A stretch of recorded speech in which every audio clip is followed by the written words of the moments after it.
तो यहाँ पर सबसे पहला प्रश्न है हमारा यहाँ पर, कौन सा वाक्य संप्रदान को स्पष्ट रूप से अभिव्यक्त करता है। देखिए यहाँ पर पूछा गया है संप्रदान के लिए, ठीक। और संप्रदान के विषय में हमने आपको एक ही बात बताई थी, जब कोई कार्य किसी के लिए किया जाता है तो वहाँ पर संप्रदान कारक होता है, ठीक। यहाँ पर आप देखोगे तो यहाँ पर ए ऑप्शन है धोबी को कपड़े दो, ठीक। बी ऑप्शन है भिखारी को कपड़े दो। इसके बाद सी है आपका राजू को जाने दो। इसके बाद डी है आपका ज्योति को सोने दो, ठीक। अब जैसा कि आपने यदि इम्पेरेटिव सेंटेंस के बारे में यदि सुना हो, अंग्रेजी में एक इम्पेरेटिव सेंटेंस होता है और उस सेंटेंस में क्या होता है कि जब कभी भी कोई वाक्य होता है तो उस वाक्य में सदैव क्या होता है कि कर्ता जो होता है वो हमेशा छुपा हुआ रहता है। कर्ता यानी कि जो कार्य करता है वह हमेशा क्या होता है, छुपा हुआ रहता है। अब यहाँ पर जब कभी कर्ता छुपा हुआ रहता है तो ऐसा नहीं है कि वहाँ पर कर्ता नहीं होगा, वहाँ पर भी कर्ता होता है। लेकिन वो कर्ता कौन होता है, जैसे कि आप यहाँ पर ध्यान से समझिएगा, धोबी को कपड़े दो, धोबी को कपड़े दो, यहाँ पर आप बोलोगे तो आप बोलोगे तुम धोबी को कपड़े दो। इसी प्रकार से भिखारी को कपड़े दो तो यहाँ पर आप बोलोगे तुम भिखारी को कपड़े दो, ठीक। इसी तरह से राजू को जाने दो तो तुम राजू को जाने दो। इसी प्रकार से ज्योति को सोने दो, इसी प्रकार से तुम ज्योति को सोने दो। तो यहाँ पर सदैव क्या होता है, जो लेट वाले सेंटेंस होते हैं और जो इम्पेरेटिव सेंटेंस होते हैं, यहाँ पर सदैव ही क्या होता है, कर्ता जो होता है वो छुपा हुआ रहता है और कर्ता जो होता है वो सदैव ही यू होता है, ठीक। और भी कुछ ऐसे वाक्य होते हैं जिनमें कर्ता यू की जगह कुछ और भी हो जाता है, वो वाक्य के अकॉर्डिंग होता है, लेकिन वो हम आपके आगे वाले सेंटेंसेस में देखेंगे। लेकिन सबसे पहली बात यहाँ पर सब में कर्ता होगा वो आपका क्या है, छुपा हुआ है, ठीक। अब यहाँ पर संप्रदान की बात की जाए तो आपको पता है ये को कारक चिन्ह जो होता है ये आपका संप्रदान का ही होता है। तो ये सबकी सब में ही क्या है, को कारक चिन्ह आपका लगा हुआ है, ठीक। अब यहाँ पर सबसे बड़ी बात यह है कि सब में कारक चिन्ह जो है वो संप्रदान कारक का ही है। और यहाँ पर कारक चिन्ह की विशेषता क्या है, कारक चिन्ह का नियम क्या है, कारक चिन्ह हमेशा यही कहता है कि जब कभी भी हमारा कोई भी कारक चिन्ह है उसका संबंध जिस शब्द से होगा उस शब्द की जो भी प्रकृति होगी वही हमारा कारक चिन्ह कहलाएगा, वही हमारा कारक कहलाएगा, ठीक। अब यहाँ पर आप देखोगे कि धोबी को कपड़े दो, यहाँ पर इन सारे ही वाक्यों में जो सब्जेक्ट है वो आपका छुपा हुआ है। लेकिन यहाँ पर आप देखोगे तो ये क्या है, ये आपका एक ऑब्जेक्ट हो जाएगा, यानी कि एक कर्म हो जाएगा। ये भी आपका ऑब्जेक्ट हो जाएगा, ठीक। और ये भी आपका ऑब्जेक्ट हो जाएगा और इसके साथ साथ ये जो होगा ये भी आपका ऑब्जेक्ट हो जाएगा। अब यहाँ पर कर्ता के साथ उसका संबंध नहीं है, ठीक। अब यहाँ पर आप देखोगे को का संबंध किसके साथ है, भिखारी के साथ, और भिखारी क्या है, एक ऑब्जेक्ट है। को का संबंध किसके साथ है, ज्योति के साथ, और ज्योति क्या है, एक ऑब्जेक्ट है यानी कि कर्म है, ठीक। अब यहाँ पर को क्या है, यहाँ पर धोबी के साथ इसका संबंध है और धोबी क्या है, कर्म है, और यहाँ पर ये भी क्या है, आपका कर्म है, ठीक। अब यहाँ पर ये जो आपके कारक चिन्ह दिए हुए हैं इन सभी कारक चिन्हों का क्या है कि ऑब्जेक्ट यानी कि कर्म के साथ इनका संबंध है। तो यहाँ पर कर्म कारक होना चाहिए, लेकिन उसने पूछा है कि संप्रदान कारक कौन सा होगा, वो भी स्पष्ट रूप से, ठीक, वो भी स्पष्ट रूप से पूछा गया है, ठीक। अब यहाँ पर आपको अच्छे से पता है कि कारक चिन्ह जो होते हैं उसमें संप्रदान जो होता है, संप्रदान के लिए एक होता है को और एक होता है आपका के लिए, यहाँ पर ये दो कारक चिन्ह जो होते हैं ये दोनों किसके लिए होते हैं, ये संप्रदान के लिए होते हैं, ठीक। अब यहाँ पर आप ध्यान से देखिएगा, जब कोई कार्य किसी के लिए किया जाएगा तभी वहाँ पर संप्रदान होगा, वरना नहीं होगा। अब यहाँ पर आप देखिए, इसे लेते हैं ज्योति को सोने दो, ज्योति के लिए सोने दो। आप ये बोलो क्या यहाँ पर फिट होता है, बिल्कुल भी नहीं होता, तो ये यहाँ पर गलत है, किसी के लिए कार्य नहीं किया जा रहा। अब यहाँ पर देखिए राजू को जाने दो, यानी कि राजू को जाने दो की जगह पर हम ये बोलें राजू के लिए जाने दो, तो क्या यहाँ पर ये फिट होता है, किसी के लिए कोई कार्य नहीं किया जा रहा है, ठीक।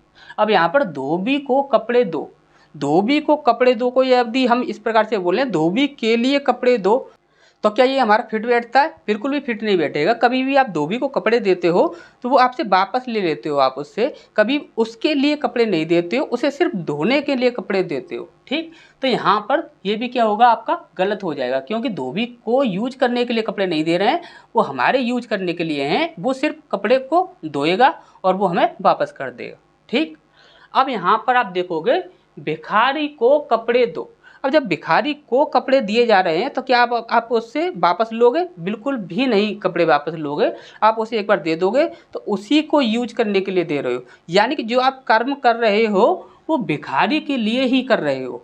कपड़े जो दे रहे हो वो भिखारी के लिए ही दे रहे हो, तो भिखारी ही उन्हें यूज करेगा। तो यहाँ पर हमारा सही आंसर क्या हो जाएगा? भिखारी को कपड़े दो। ठीक, अब यहाँ पर सेकंड है हमारा, यहाँ पर दूसरा है, किस वाक्य में अपादान कारक है? अपादान। ठीक, और अपादान के विषय में आप अच्छे से जानते हो, एक होता है संप्रदान, एक होता है अपादान। दोनों में ही दान आता है, लेकिन जब कभी भी अप आ जाता है तो वहाँ पर कभी भी जब कोई चीज़ किसी से दूर हो रही हो तो वहाँ पर अपादान कारक होता है, आपको अच्छे से पता ही होगा। अब यहाँ पर हम देखते हैं, हिमालय पहाड़ सबसे ऊंचा है। ठीक, सबसे पहला हमारा ये हो गया। दूसरा, वह जाति से वैश्य है। ठीक, दूसरा ये हो गया। तीसरा है, लड़का छत से कूद पड़ा था। तीसरा ये हो गया। अब चौथा ये है हमारा, वह दया का सागर है। ठीक, अब यहाँ पर यदि हम इस ऑप्शन को काट देते हैं तो यहाँ पर आप इन तीनों ऑप्शन को देखिए। सबसे पहला है, हिमालय पहाड़ सबसे ऊंचा है। जब कभी भी अलग होने की बात होती है तो यदि चार लड़के यदि खड़े हुए हैं और चार लड़कों में से यदि एक लड़का सबसे लंबा है या सबसे ज़्यादा होशियार है, इंटेलिजेंट है, तो वो क्या हुआ? वो औरों से भिन्न हो गया। यहाँ पर कुछ लोग खड़े हुए हैं, उन लोगों में से एक व्यक्ति जो है वो सबसे ज़्यादा सुंदर है।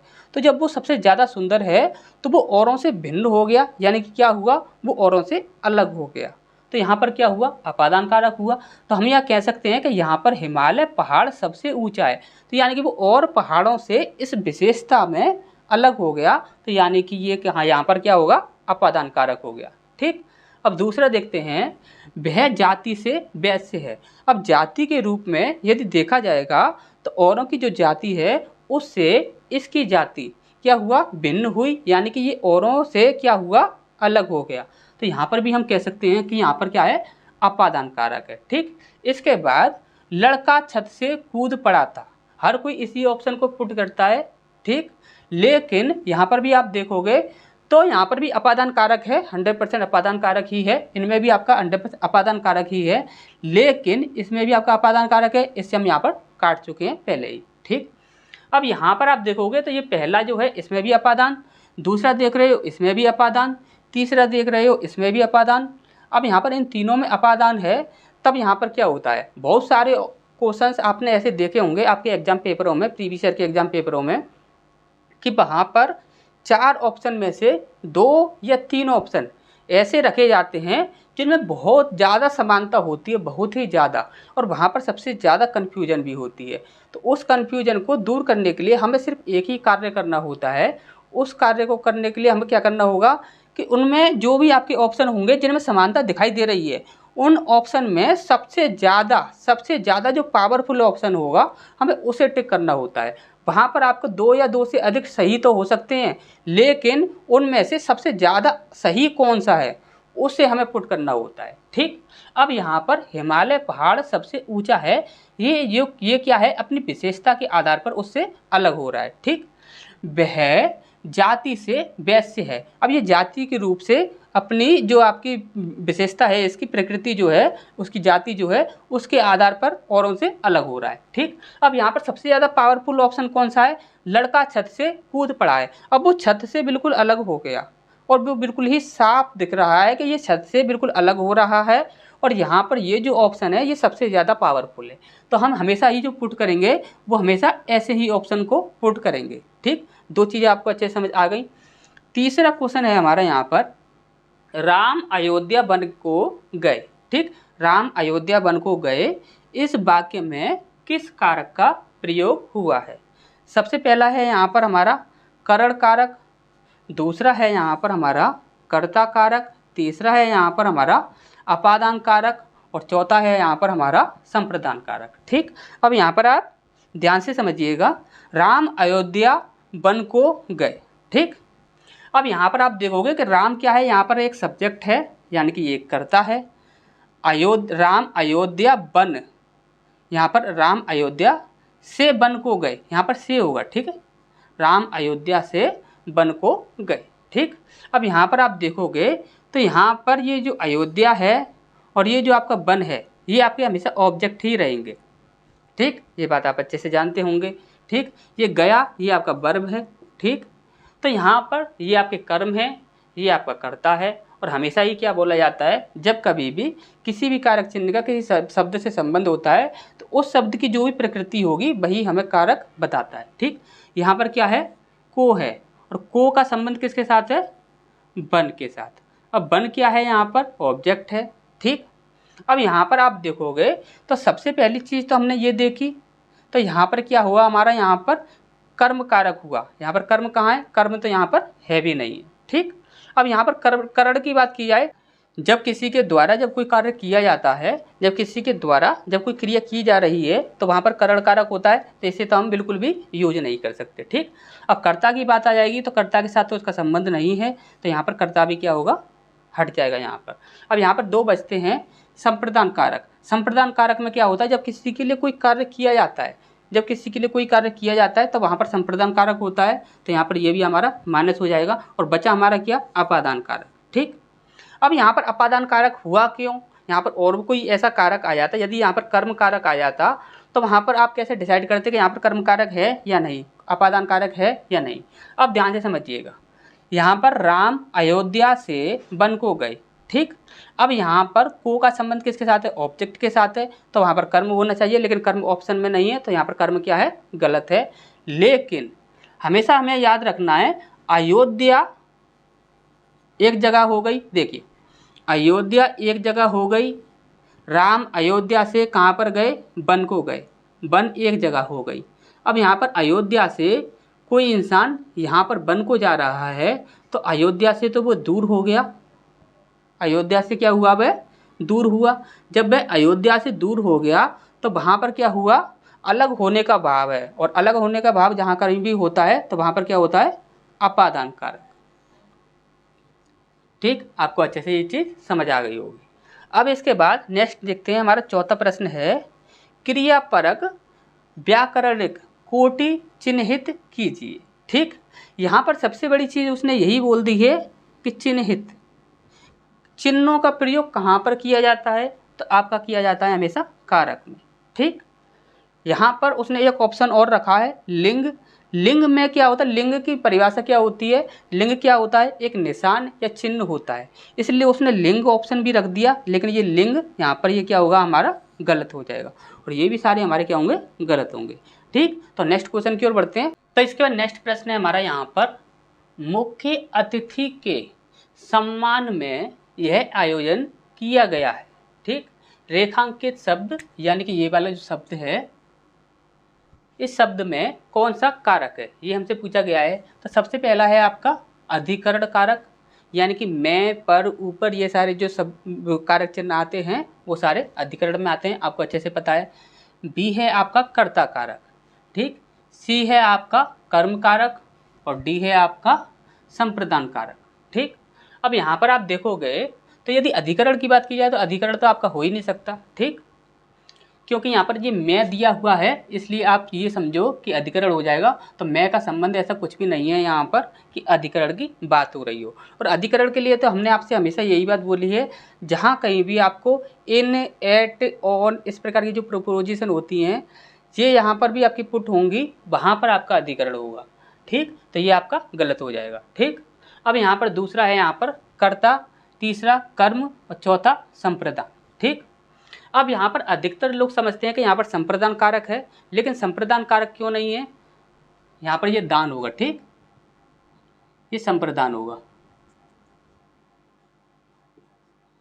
लेकिन यहाँ पर संप्रदान कारक क्यों नहीं होगा ये हम आपको बताएंगे अभी। देखिए, मुख्य अतिथि के सम्मान में यह आयोजन किया जा रहा है, तो यहाँ पर ये सेंस निकलता है कि मुख्य अतिथि के लिए ये कार्य किया जा रहा है। लेकिन यहाँ पर आप ये बात अच्छे से समझिए कि मुख्य अतिथि के लिए सम्मान में इस प्रकार से कभी भी वाक्य नहीं बनेगा, बिल्कुल ही सेंस आपका क्या होता है, बदल जाता है। तो संप्रदान कारक आपका नहीं होगा यहाँ पर। ठीक, अब बचता है यहाँ पर कर्ता कारक और कर्म कारक। अब देखिए यहाँ पर मुख्य अतिथि के सम्मान में यह आयोजन किया गया है। ठीक, अब यहाँ पर हमने आपको अभी बताया था कि इम्पेरेटिव सेंटेंस जो होते हैं उनमें क्या होता है, कर्ता छुपा हुआ होता है और वह कर्ता सदैव क्या होता है, यू होता है। लेकिन कुछ सेंटेंस ऐसे भी होते हैं जहाँ पर यू के स्थान पर कोई और कर्ता भी होता है, लेकिन वह कर्ता हमेशा ही वाक्य के अकॉर्डिंग होता है, वह कुछ भी हो सकता है। ठीक, जैसे कि आप यहाँ पर देखोगे मुख्य अतिथि के सम्मान में यह आयोजन किया गया है। यह आयोजन किया गया है, लेकिन किसके द्वारा किया गया है, तो यह आयोजन हमारे द्वारा किया गया है। तो यहाँ पर जो कर्ता है वो क्या है, हम। ठीक, तो यहाँ पर कर्ता कारक तो हम बिल्कुल भी नहीं लगा सकते। क्यों? क्योंकि यहाँ पर कर्ता है नहीं, उसके लिए चिन्ह उसके साथ जो है संबंध भी नहीं है, तो यहाँ पर कर्ता कारक हम नहीं लगा सकते। मुख्य अतिथि की बात की जाए तो ये क्या हो जाएगा, आपका एक ऑब्जेक्ट हो जाएगा। और ये जो के है, ये जो कारक चिन्ह है, इसका संबंध किसके साथ है, इसका संबंध भी क्या है, मुख्य अतिथि के साथ। और मुख्य अतिथि क्या है, ऑब्जेक्ट है। और यहाँ पर संप्रदान का कोई सेंस नहीं है। और यहाँ पर कर्ता क्यों नहीं है, ये बात हमने आपको बता दी। और अधिकरण तो बिल्कुल हो ही नहीं सकता। ठीक, तो यहाँ पर हम हमेशा किसको पुट करेंगे, हम कर्म कारक को। अच्छे से समझ आ गया होगा। ठीक, यदि कोई भी चीज़ यदि समझ नहीं आती है तो आप थ्योरी वाली क्लासेस देख लीजिएगा। 2 पार्ट में थ्योरी कंप्लीट हुई थी, उसे देख लीजिएगा आप। वो जितनी भी आपकी यहाँ पर समस्याएं होंगी वो सारी ही दूर हो जाएंगी। ठीक, यहाँ पर नेक्स्ट प्रश्न है हमारा 6वां, राम सीता से सुंदर हैं। अभी अभी हमने आपको कुछ बातें बताई थी, उन बातों को याद रखेंगे तो इस प्रश्न को इजीली सॉल्व कर लेंगे। यहाँ पर सबसे पहला है करण, दूसरा है आपका अपादान, तीसरा है यहाँ पर आपका संप्रदान और चौथा है आपका संबंध। ठीक, राम सीता से सुंदर है। अभी हमने आपको बताया था, मान के चलिए कुछ लोग खड़े हुए हैं और उन लोगों में एक व्यक्ति जो है वो सबसे ज़्यादा सुंदर है, ये सबसे ज़्यादा होशियार है, इंटेलिजेंट है। तो वहाँ पर वो क्या हुआ, वो उनसे अलग हो गया, यानी कि वह अपनी अपनी एक विशेषता के आधार पर वह उनसे अलग हो गया। ये विशेषता जो इसके पास है, यह विशेषता उनके पास नहीं है। तो वहाँ पर क्या होगा, ये सब क्या हो गए, अलग हो गए। तो ये व्यक्ति जो हुआ वो अलग हो गया, यानी कि अलग होने का सेंस आ रहा है। यहाँ पर भी आप देखोगे राम सीता से सुंदर है, तो राम सीता से सुंदर है, तो यहाँ पर क्या है, ये अलग होने का भाव आ रहा है। अलग होने का भाव जहाँ पर भी आता है तो वहाँ पर क्या होता है, अपादान कारक होता है। ठीक, इसके बाद 7वां है, वाक्य में जिस शब्द से क्रिया के संबंध का बोध होता है उसे क्या कहते हैं। आप यहाँ पर कोई भी आप वाक्य देखोगे, जैसे कि आप संबंध में देखिए, जैसे कि राम की गाय, तो राम की गाय। अब यहाँ पर आप देखोगे तो यहाँ पर क्रिया के साथ कोई संबंध है, बिल्कुल भी नहीं है। इनका संबंध जो है, तो देखिए जो कारक चिन्ह है, इसका संबंध इसके साथ और इसके साथ, ये आपका क्या हुआ, सब्जेक्ट हुआ, ये आपका ऑब्जेक्ट हुआ। संबंध किसके साथ जा रहा है, एक सब्जेक्ट के साथ, ऑब्जेक्ट के साथ। तो यहाँ पर ये क्या होगा, बिल्कुल भी आपका गलत हो जाएगा। ठीक, तो ये आपका बिल्कुल भी सही नहीं होगा, तो यहाँ पर संबंध क्या हो जाएगा, बिल्कुल ही गलत हो जाएगा। ठीक, अब यहाँ पर दूसरा है यहाँ पर आपका अपादान। ठीक, यदि अपादान की बात की जाए तो अपादान में क्या होता है, अलग होने का भाव होता है। ठीक, जैसे कि यहाँ पर ही आप देख लीजिए, राम सीता से सुंदर है। ठीक, राम सीता से सुंदर है, और यहाँ पर क्या बोला गया है, क्रिया से संबंध होना चाहिए। क्रिया से संबंध का बोध कराता है, तो क्रिया कहाँ है, तो क्रिया यहाँ पर है, ये हमारी क्रिया है। ठीक, तो यहाँ पर इससे तो किसी का भी संबंध नहीं है। तो यहाँ पर जब कभी भी आप अपादान की देखोगे तो अपादान में सिर्फ अलग होने का भाव होता है, तो यहाँ पर अपादान तो बिल्कुल भी नहीं हो सकता। ठीक, अब बात करते हैं करण की। ठीक, यदि करण की बात की जाए तो करण कारक एक ऐसा होता है जिसका यहाँ पर जो दिया गया है वाक्य में जिस शब्द का क्रिया से संबंध हो। करण कारक एक ऐसा कारक होता है जिसका क्रिया के साथ संबंध होना चाहिए। क्यों होना चाहिए, देखिए आप ध्यान से देखिए। जैसे कि हम यहाँ पर बोले, सास ने बहू को, यहाँ पर हम लिख देते हैं, डंडे से मारा। ठीक, राम ने श्याम को डंडे से मारा, सास ने बहू को झाड़ू से मारा, किसी प्रकार से भी आप देखिए तो यहाँ पर आप देखोगे से मारा, डंडे से मारा। अब यहाँ पर देखोगे तो यहाँ पर इसका संबंध इसके साथ है, डंडे के साथ, क्योंकि डंडे से मारा गया है। और यहाँ पर आप देखोगे तो इसका संबंध क्या है, इसके साथ भी है, क्योंकि मारा गया है ना। डंडे का प्रयोग क्यों किया, मारने के लिए किया। तो यहाँ पर क्रिया का संबंध सदैव ही क्या होता है, जहाँ पर जो भी आपका साधन होता है उसके साथ क्रिया का संबंध होता है। तो यहाँ पर आपका क्या होगा, करण कारक होगा। और करण कारक के बारे में आपको अच्छे से पता है, जब किसी साधन के द्वारा जब कोई क्रिया की जाती है, जब किसी साधन के द्वारा कोई क्रिया की जाती है तो वहाँ पर क्या होता है, आपका करण कारक होता है। और संप्रदान होगा नहीं जब किसी के लिए कोई कार्य किया जाता है, जब वहाँ पर संप्रदान होता है। तो ठीक, तो ये हमारा सही हो गया करण कारक। ठीक, इसके बाद है हमारा 8वां, ठीक समय पर आ जाना। वाक्य में कारक है, तो वाक्य में कौन सा कारक है, यहाँ पर बोला गया है ठीक समय पर आ जाना। ठीक, अब यहाँ पर हमने आपको बताया था कि जब कभी भी इन, एट, ऑन, इस प्रकार की प्रीपोजिशंस का जब कभी भी जहाँ कहीं भी आपको प्रयोग दिखेगा, यदि देखिए यहाँ पर थोड़ा सा आपको इतना पता होना चाहिए कि किसी वाक्य को आप अंग्रेजी में कन्वर्ट कर रहे हो तो वहाँ पर इन, एट, ऑन, इतनी ये जो प्रोपोजिशंस हैं इनका प्रयोग हो जाएगा क्या या नहीं। जहाँ पर हो जाएगा तो वहाँ पर 100% आपका अधिकरण कारक होगा, जहाँ पर नहीं होगा तो वहाँ पर आपका अधिकरण कारक बिल्कुल भी नहीं होगा। ठीक, तो ठीक समय पर आ जाना, तो यहाँ पर अधिकरण कारक का ही चिन्ह होगा, बिल्कुल ठीक। तो यहाँ पर जो सही आंसर होगा हमारा वो क्या हो जाएगा, अधिकरण। ठीक, तो नेक्स्ट की ओर बढ़ते हैं।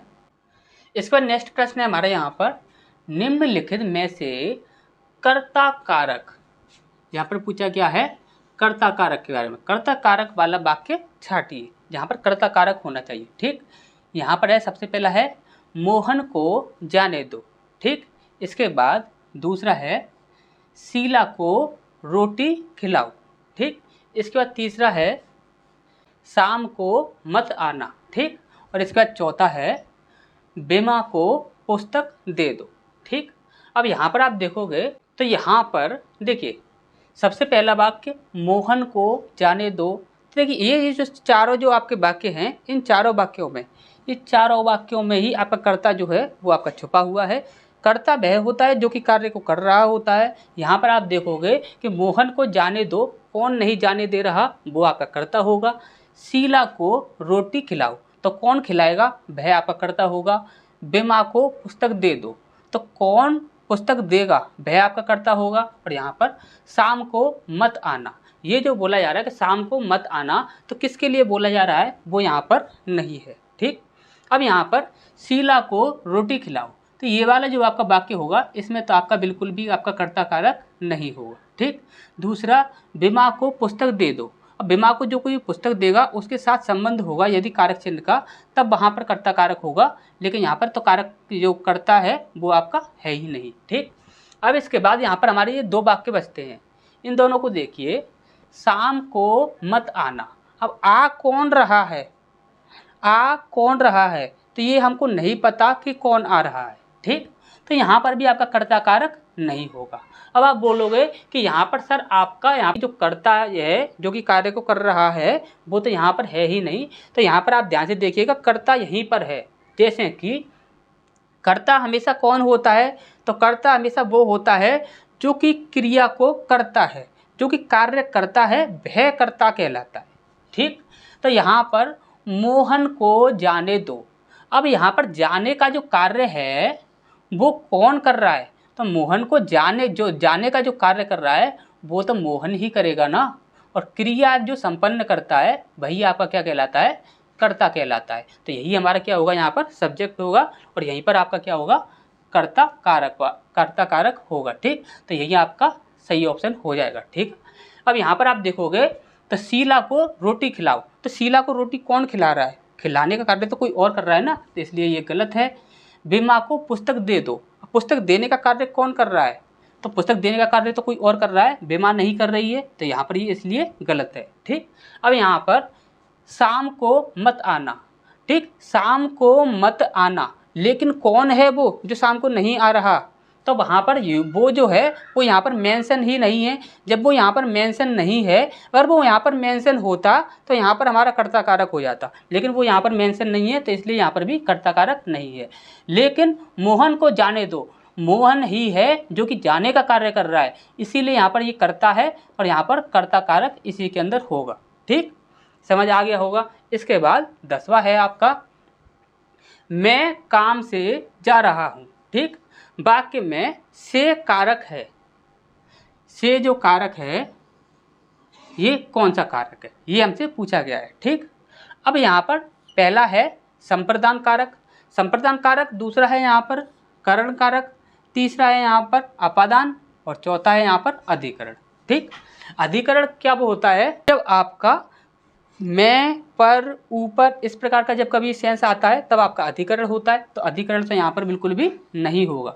ठीक, अब यहाँ पर संप्रदान की बात की जाएगी तो जब किसी कार्य को किसी के लिए किया जाता है तो वहाँ पर संप्रदान होता है। अब यहाँ पर मैं काम से जा रहा हूँ, यानी कि कोई कार्य वो करने के लिए जा रहा है, इसलिए यहाँ पर उसने सबसे पहला ऑप्शन रख दिया है संप्रदान, लेकिन वो क्या होगा, बिल्कुल ही गलत होगा। संप्रदान कारक यहाँ पर आपका बिल्कुल ही गलत होगा। उसके बाद है आपका, यहाँ पर आप देखोगे अपादान है, अपादान क्या होगा, अलग करने के लिए, और दूसरा होगा आपका करण कारक। करण कारक किसके लिए होगा, जब आप किसी क्रिया को किसी चीज़ के द्वारा करोगे, क्रिया को करने के लिए किसी चीज़ का आप प्रयोग करोगे, तब वहाँ पर करण कारक होगा। अब यहाँ पर हमारे एक अपादान कारक और एक करण कारक, दो कारक यहाँ पर हमारे फंस जाते हैं। तो यहाँ पर सबसे पहला मैं काम से जा रहा हूँ, अब वो काम से जा रहा है यानी कि वो अब यहाँ से कहीं और जा रहा है, तो यहाँ पर अलग होने का भी सेंस आ रहा है। दूसरी चीज़, यदि करण की बात की जाए कि करण कारक इसमें है या नहीं, तो करण कारक भी आपका डेफिनेट है इसमें। कैसे है, मैं काम से जा रहा हूँ, जाने की जो क्रिया की जा रही है वो किसके लिए की जा रही है, किसी काम के लिए की जा रही है, किसी काम के लिए वह क्या कर रहा है, जा रहा है। ठीक, तो यहाँ पर सबसे पहला करण और दूसरा अपादान, इन दोनों में से यहाँ पर अलग होने का जो भाव है, तो किस जगह से अलग हो रहा है वो आपका प्रॉपर कंप्लीट नहीं है, इसलिए यहाँ पर अपादान कारक नहीं लेंगे हम यहाँ पर किसके लिए, किसको लेंगे, तो यहाँ पर हम करण कारक को लेंगे। लेकिन यहाँ पर अगर करण कारक नहीं होता, इसकी जगह पर कोई और होता, तो हमारा जो पावरफुल ऑप्शन होता वो आपका अपादान ही होता, तो यहाँ पर हम अपादान पुट कर सकते थे।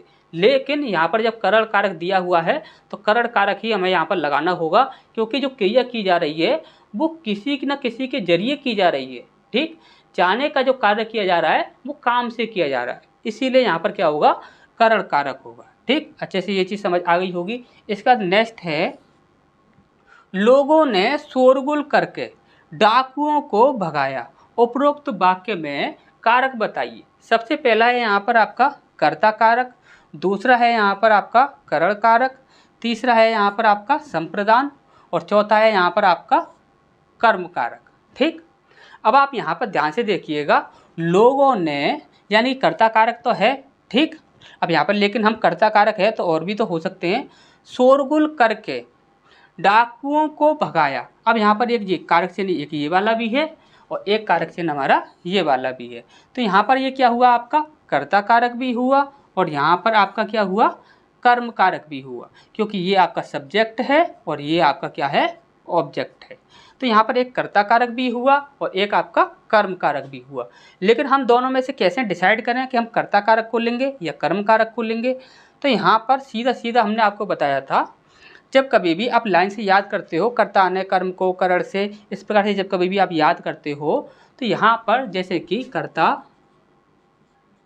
कर्ता ने कर्म को करण से, ठीक, इस प्रकार से जब कभी आप याद करते हो तो यहाँ पर ये पहले नंबर पर है, ये दूसरे पर है और ये तीसरे पर है। थ्योरी में भी हमने आपको अच्छे से ये चीज़ समझा दी है, इसमें आप ध्यान से रखिए, इसे आप ध्यान से समझ लीजिए।